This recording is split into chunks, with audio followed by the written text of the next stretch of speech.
Hello guys, welcome back to this channel. In today's video, I'm going to show you how we can sharpen our videos using HDR effect on InShot.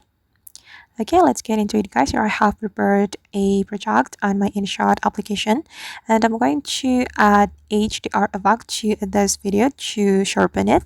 First thing first, we can go to the folder and then just click on the effect, and in this effect you have to scroll all the way to the right around here to find the stylized category, and here you can choose HDR effect, this one, and you can customize it. I'm just going to make it full like this, and then we can click on this check mark and make the effect align with your video, and this is the final result.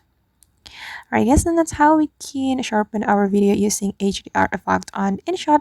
I hope this video will be useful for you. Thank you so much for watching and see you in the next video.